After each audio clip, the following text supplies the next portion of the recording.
नमस्कार दोस्तों, स्वागत है आप सभी का एक बार फिर से हमारे चैनल सनातन ज्योतिष उपाय में।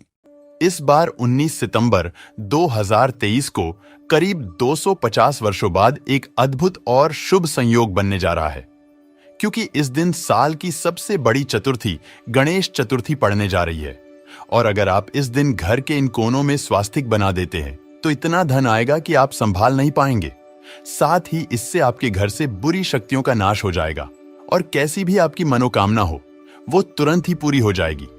तो दोस्तों, आज के इस वीडियो में हम आपको बताएंगे कि गणेश चतुर्थी के दिन घर में इस जगह स्वास्तिक बना देते हैं तो गणेश भगवान बहुत ही शीघ्र प्रसन्न होके आपकी सभी मनोकामना पूर्ण कर देते हैं। तो जानेंगे स्वास्तिक से जुड़ा वो कौन सा उपाय है और कौन सी पूजा विधि है जिससे गणेश भगवान खुश होकर गणेश चतुर्थी पर आपकी सभी मनोकामनाएं पूर्ण कर देंगे। और दोस्तों, यदि आप भी अपने जीवन में गणेश भगवान की कृपा पाना चाहते हैं तो इस वीडियो को लाइक करके कमेंट में ओम श्री गणेशाय नमः लिखना न भूले। दोस्तों, किसी भी शुभ काम के पहले या किसी भी नई चीज के इस्तेमाल से पहले उसमें कुमकुम सिंदूर या हल्दी का स्वास्तिक बनाने की प्रथा सदियों से चली आ रही है। ऐसा माना जाता है कि ये घर में खुशहाली लाने का एक आसान तरीका है। स्वास्तिक को मंगल ग्रह का प्रतीक माना जाता है, इसी वजह से इससे घर में ऊर्जा आकर्षित होती है और जिस स्थान पर यह शुभ चिन्ह बनाया जाता है वह अपने आप ही ऊर्जा से भरपूर हो जाता है। हिंदू धर्म में इसे एक पवित्र प्रतीक माना जाता है जो सौभाग्य, समृद्धि और स्वास्तिक से जुड़ा होता है। इसे किसी भी शुभ कार्य से पहले बनाने के पीछे के कई ज्योतिष लाभ है और इसका महत्व भी है। यदि हम ज्योतिष की माने तो स्वास्तिक का चिन्ह सौभाग्य, समृद्धि और सकारात्मक ऊर्जा का प्रतीक होता है। ऐसा माना जाता है कि किसी भी शुभ कार्य को शुरू करने से पहले इस चिन्ह को बनाना सौभाग्य और अनुकूल परिणामों को आमंत्रित करता है। दोस्तों, घर का जो मुख्य द्वार होता है वह शास्त्रों में इतना ज्यादा महत्वपूर्ण और खास बताया गया है कि वहीं से केवल सकारात्मक और नकारात्मक ऊर्जा घर में प्रवेश कर सकती है। काफी लोग इस बारे में नहीं जानते हैं कि जितनी भी नकारात्मक ऊर्जाएं होती हैं या फिर सकारात्मक ऊर्जा एवं कुलदेवी कुलदेवता हो, पितृ हो, जितनी भी चीजें होती हैं, जितनी भी अदृश्य शक्तियां होती हैं, वह केवल घर के मुख्य दरवाजे से ही घर में प्रवेश कर सकती है। लेकिन काफी लोगों के घरों में ऐसा होता है कि इतनी नकारात्मक ऊर्जाएं वास करने लग जाती है कि उनका अपने खुद के घर में मन नहीं लगता है और बिल्कुल ऐसा मन करता है कि घर से बिल्कुल किसी भी प्रकार से बाहर निकला जाए। और यह चीजें आपने खुद भी काफी बार देखी होंगी कि जब भी आप घर से बाहर रहते हैं उस समय तो आपका मन बिल्कुल ठीक रहता है, लेकिन जैसे ही घर में प्रवेश करते हैं इस प्रकार से लगता है कि ना जाने कितनी नकारात्मक शक्तियों ने आपको घेर लिया है। तुरंत ही बहुत ज्यादा घबराहट, बेचैनी हो जाती है। काफी लोग उनके बारे में बताते भी हैं और पूछते भी हैं। तो दोस्तों, आपको बता दें कि जब भी इस प्रकार होता है कि घर में नकारात्मक ऊर्जा वास करें तो आप समझ जाएं कि उन दिनों में फिर कोई भी कार्य आपका बनने वाला बिल्कुल भी नहीं है। जितने भी आप कार्य करेंगे उन सभी कार्यों में बिल्कुल ही निराशा हाथ लगने वाली है, क्योंकि जितनी भी शुभ लाभ, सुख, समृद्धि, धन की चीजें होती हैं वह वहीं पर आकर्षित होती है जहां पर सुख वास करता है, यानी कि सकारात्मक ऊर्जाएं जहां पर वास करती हैं केवल वहीं पर सुख बरसता है। नहीं तो नकारात्मक ऊर्जा केवल दुख को ही आकर्षित करती है। दोस्तों, अब आपको ये भी बता दें कि काफी घरों में ऐसा होता है कि पितरों के कारण भी कष्ट होते हैं, क्योंकि अगर पितृ प्रसन्न नहीं होते हैं या फिर पितृ अगर संतुष्ट ना हो तो ऐसे घर में हमेशा ही लगातार संकट घेर के रखता है। कहीं ना कहीं से परेशानी उत्पन्न होती रहती है। जितने भी मेहनत लोग करते हैं उन्हें उनकी मेहनत का लाभ मिल ही नहीं पाता है। इसीलिए कहा जाता है कि पितरों का साथ होना बेहद आवश्यक होता है। जिस भी व्यक्ति पर पितरों का हाथ होता है तो ऐसा व्यक्ति कभी भी निराशा को अपने जीवन में नहीं देखता है, चाहे उसके जीवन में कितना भी कष्ट हो। पितृ उसके सभी संकट को ढाल की तरह अपने ऊपर ले लेते हैं। इतना ज्यादा महत्वपूर्ण पितरों को बताया गया है। अब आपको यह भी बता दें कि पितरों का जो स्थान होता है वो घर का मुख्य द्वार होता है। घर के मुख्य द्वार पर जो ऊपर वाला स्थान होता है वहीं पर पितृ और कुलदेवी कुलदेवता वास करते हैं। जिस घर के पितृ स्ट्रांग नहीं होते हैं या फिर कुलदेवी कुलदेवता स्ट्रांग नहीं होते हैं, तो उस घर में हमेशा ही नकारात्मक ऊर्जाएं वास करती हैं। और जहां पर नकारात्मक ऊर्जाएं निवास करती हैं, वहां पर घर के सभी लोगों में आपस में इस तरह से लड़ाई होती है। इस तरह से युद्ध होता है कि जैसे पता नहीं कितने बड़े दुश्मन हो तो आपको यह भी बता दे। यह सभी चीजें केवल नकारात्मक ऊर्जाओं के कारण होती है। अगर घर में सकारात्मक ऊर्जाएं हो तो वहां के सभी लोग समझदार हो जाते हैं, शांत हो जाते हैं, संतुष्ट हो जाते हैं। लेकिन अगर नकारात्मक ऊर्जा किसी घर में वास करती हो तो वहां पर बीमारी होना, हमेशा ही तनाव बना रहना, चिंता बनी रहनी, धन की समस्याएं होना, कर्ज बढ़ जाना, शत्रु का घेर लेना, इस प्रकार की सभी नकारात्मक ऊर्जाएं वहां होने लग जाती है। तो सबसे पहले आप इस चीज को यह समझे कि आपके घर का जो मुख्य दरवाजा है, जो घर का मुख्य द्वार है, उस पर हमेशा ही हर महीने एक स्वस्तिक बनाना है और उसे हर महीने चार्ज भी करना है। काफी लोग तो ऐसे होते हैं कि साल में कभी 5 साल में एक बार स्वास्तिक बनाकर उसे कई सालों के लिए फिर भूल जाते हैं, और जबकि इस बात पर ध्यान ही नहीं देते हैं कि घर का मुख्य द्वार सबसे ज्यादा मुख्य है, तभी तो उसे मुख्य कहा जाता है। तो आप इस बात का ध्यान रखें कि स्वास्तिक को हर महीने आपको रिचार्ज करना है। स्वास्तिक के बड़े ही ज्यादा लाभ होते हैं और इसकी जितनी भी डंडियां होती है, जो इसके लेग्स होते हैं, इसमें जो स्पेस होता है, वह सभी चीजें तंत्र को दर्शाते हैं। स्वास्तिक एक प्रकार से यंत्र होता है जो सुख को आकर्षित करता है, यानी कि आपके जीवन में सुख, समृद्धि, धन, यश, वैभव, सभी चीजों को आकर्षित करने के लिए यह एक यंत्र होता है। इस बात का भी ध्यान रखा करें कि अगर आपके घर में धन की समस्याएं हैं तो केवल हल्दी से ही स्वास्तिक को बनाना है, और अगर आपके घर में बच्चे आपका कहना नहीं मानते हैं, धन की समस्याएं भी होती रहती है, तब आपको अष्टगंध का इस्तेमाल करना है, या सिंदूर में चंदन मिलाकर भी स्वास्तिक घर के मुख्य द्वार पर बनाया जा सकता है। इससे बहुत ही ज्यादा लाभ मिलते हैं। यह गुप्त विधि है कि सिंदूर में आपको चंदन मिलाकर ही स्वास्तिक को बनाना है। इससे पितृ प्रसन्न होते हैं, कुलदेवी का, कुल देवताओं का साथ बना रहता है और उस घर में नकारात्मक ऊर्जाएं बिल्कुल भी प्रवेश नहीं कर पाती हैं। जिस घर में हर महीने स्वास्तिक चार्ज भी होता रहता है तो वहां पर नकारात्मक ऊर्जा प्रवेश नहीं करती है। अब दूसरी चीज आपको यह ध्यान रखनी है कि घर का जो मुखिया है और घर के मुखिया की जो डेट ऑन ऑफ बर्थ है, उसी का भाग्य अंक निकालकर आपको अपने घर के मुख्य द्वार पर अंदर की ओर लिख लेना है। और जब भी आप घर से बाहर निकलते हैं या फिर बाहर से घर में आते हैं तो बस उस अंक को रोजाना आप छूना शुरू करें।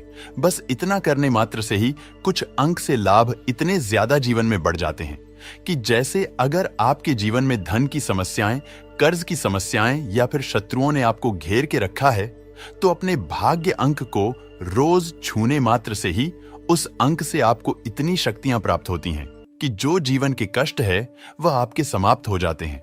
अब आपको यह करना किस प्रकार है, यह भी आप जान ले। दोस्तों, आपको अपनी जन्मतिथि को, यानी कि मंथ को, डेट को, ईयर को, तीनों चीजों को एक साथ कैलकुलेटर में प्लस कर देना है। 4 अंकों का डिजिट निकालिएगा, फिर चारों अंकों को भी अलग अलग करके प्लस कर देना है। बस सिंगल डिजिट आपको निकालनी है। जब तक सिंगल डिजिट नहीं निकल जाती है तब तक सभी अंकों को एक दूसरे से प्लस करते जाएं। और जब सिंगल डिजिट निकल जाती है 1 से 9 के बीच में, तो बस वही आपका भाग्य अंक है। इस अंक को अपने घर के मुख्य द्वार पर इस प्रकार से लिख ले कि घर से बाहर जाते समय इसको छुए और जब बाहर से अंदर आए तब भी इसको रोज छुए। अब जो घर के और भी लोग हैं वो अपने लिए भी करना चाहते हैं तो वह अपने अलग अलग कमरे में या किसी भी दीवार पर अलग किसी भी कागज पर लाल पेन से या फिर लाल स्केच पेन से अपने भाग्य अंक को लिख सकते हैं, या फिर जहां पर आप सोते हैं बस वहीं पर छोटा सा आप अपना भाग्य अंक लिखकर रख ले और उसको छूना शुरू करें। सिर्फ इतना करने मात्र से नसीब बहुत ज्यादा बलवान बनता है। और अगर आप अपने भाग्य अंक के संपर्क में रहते हैं, यानी कि अपनी सराउंडिंग को अपने भाग्य के अनुसार बनाते हैं, तो जीवन में सफलता निश्चित ही आती है। अब आप यह देखिए कि भाग्यांक केवल एक डिजिट नंबर या कोई एक अंक नहीं है, बल्कि यह चीजें आपके घर की अदृश्य शक्तियों को दर्शाती है। यानी कि इस भाग्यांक में आपने जन्म लिया है, तो इस प्रकार से आप अपने भाग्यांक की जो एंगेल है उससे संपर्क में जुड़ जाते हैं और वहीं से आपको हीलिंग प्राप्त होती है। आपको यह भी बता दें कि जितने भी अदृश्य शक्तियां होती हैं, जितने भी सकारात्मक शक्तियां होती हैं, वह एक प्रकार से एंगेल ही कही जाती हैं। यानी कि ये इतने ज्यादा अच्छे होते हैं कि बस केवल आपकी मदद करना चाहते हैं। अगर आप किसी भी तरह से उनसे संपर्क बनाना जान जाते हैं, तो चाहे आप उन्हें फिर कुछ भी कहे, निश्चित ही आपके कार्य को करते हैं। बल्कि सकारात्मक ऊर्जा का कार्य केवल इतना ही है कि वह उस व्यक्ति की मदद करें जो केवल दुख में होता है, परेशानी में होता है, या जिस भी व्यक्ति के जीवन में संकट हो। अगर वो उन अदृश्य शक्तियों से संपर्क बना लेता है, तो उसे निश्चित ही सहायता सफलता प्राप्त होती है। यानी कि हर तरह से बस वह आपकी मदद करना चाहते हैं। इसी प्रकार से नकारात्मक ऊर्जा जो होती है, वो केवल जीवन से सुख को खाना चाहती है, दुख देना चाहती है, कष्ट देना चाहती है। तो जो नकारात्मक ऊर्जा होती है, उससे तो लोग संपर्क बना लेते हैं, गलत कर्म करके, गलत चीजों को करके, गलत कार्य करके। लेकिन उन्हें इस बारे में जानकारी नहीं होती है कि सकारात्मक ऊर्जा से किस प्रकार संपर्क बनाया जाता है। तो आपको यह भी बता दें कि अगर आप दूसरों के लिए, चाहे कोई आपका शत्रु भी हो, उनके लिए भी अच्छा सोचते हैं, केवल अच्छा ही बोलते हैं, सबको केवल यही कहते हैं कि कल्याण हो, सबको आशीर्वाद देते हैं, तो बस ये आप समझ ले कि सकारात्मक ऊर्जा ने घेरा बनाकर आपको घेर लिया है और कोई भी कष्ट, कोई भी परेशानी आपके जीवन में बिल्कुल भी नहीं आ सकती है। और यह बात बिल्कुल तंत्र से सिद्ध है।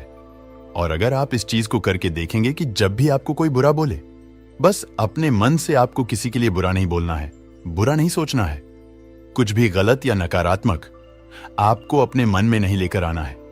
बस केवल इतना 4 दिन आप खुद करके देखें।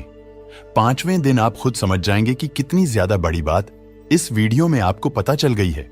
क्योंकि जैसे ही आप दूसरों का भला सोचने लगेंगे, कल्याण सोचने लगेंगे, किसी के बारे में बुरा नहीं बोलेंगे, किसी को गलत नहीं कहेंगे और ना ही किसी के बारे में गलत करने की सोचेंगे, तो बस उसी समय से सकारात्मक ऊर्जा सेवक की तरह आपके कार्य करती है।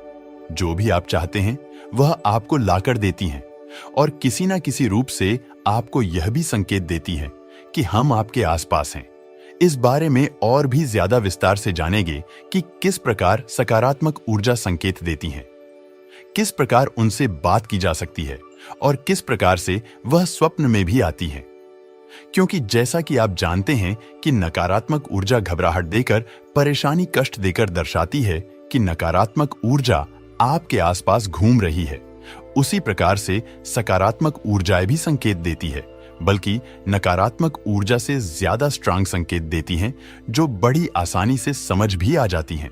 दोस्तों, आइए अब आपको गणेश चतुर्थी की व्रत कथा सुनाते हैं, जिसे सच्चे दिल और साफ मन से सुनने मात्र से आपकी हर इच्छा पूरी हो जाएगी। पहली कथा पौराणिक एवं प्रचलित श्री गणेश कथा के अनुसार, एक बार देवता कई विपदाओं में घिरे थे। तब वह मदद मांगने भगवान शिव के पास आए। उस समय शिव के साथ कार्तिकेय तथा गणेश जी भी बैठे थे। देवताओं की बात सुनकर शिव जी ने कार्तिकेय गणेश जी से पूछा कि तुम में से कौन देवताओं के कष्टों का निवारण कर सकता है। तब कार्तिकेय गणेश जी दोनों ने ही स्वयं को इस कार्य के लिए सक्षम बताया। इस पर भगवान शिव ने दोनों की परीक्षा लेते हुए कहा कि तुम दोनों में से जो सबसे पहले पृथ्वी की परिक्रमा करके आएगा, वही देवताओं की मदद करने जाएगा। भगवान शिव के मुख से यह वचन सुनते ही कार्तिकेय अपने वाहन मोर पर बैठकर पृथ्वी की परिक्रमा के लिए निकल गए। परंतु गणेश जी सोच में पड़ गए कि वह चूहे के ऊपर चढ़कर सारी पृथ्वी की परिक्रमा करेंगे तो इस कार्य में उन्हें बहुत समय लग जाएगा। तभी उन्हें एक उपाय सूझा। गणेश अपने स्थान से उठे और अपने माता पिता की 7 बार परिक्रमा करके वापस बैठ गए। परिक्रमा करके लौटने पर कार्तिकेय स्वयं को विजेता बताने लगे। तब शिवजी ने श्री गणेश से पृथ्वी की परिक्रमा न करने का कारण पूछा। तब गणेश ने कहा, माता पिता के चरणों में ही समस्त लोक हैं। यह सुनकर भगवान शिव ने गणेश जी को देवताओं के संकट दूर करने की आज्ञा दी। इस प्रकार भगवान शिव ने गणेश जी को आशीर्वाद दिया कि चतुर्थी के दिन जो तुम्हारा पूजन करेगा और रात्रि में चंद्रमा को अर्घ्य देगा, उसके तीनों ताप यानी दैहिक ताप, दैविक ताप तथा भौतिक ताप दूर होंगे। इस व्रत को करने से व्रतधारी के सभी तरह के दुख दूर होंगे और उसे जीवन के भौतिक सुखों की प्राप्ति होगी। चारों तरफ से मनुष्य की सुख समृद्धि बढ़ेगी। पुत्र पौत्रादि धन ऐश्वर्य की कमी नहीं रहेगी। गणेश चतुर्थी व्रत की दूसरी कथा। एक समय की बात है, राजा हरिश्चंद्र के राज्य में एक कुम्हार था। वह मिट्टी के बर्तन बनाता, लेकिन वे कच्चे रह जाते थे। एक पुजारी की सलाह पर उसने इस समस्या को दूर करने के लिए एक छोटे बालक को मिट्टी के बर्तनों के साथ आंवा में ढाल दिया। उस दिन संकष्टी चतुर्थी का दिन था। उस बच्चे की मां अपने बेटे के लिए परेशान थी। उसने गणेश जी से बेटे की कुशलता की प्रार्थना की।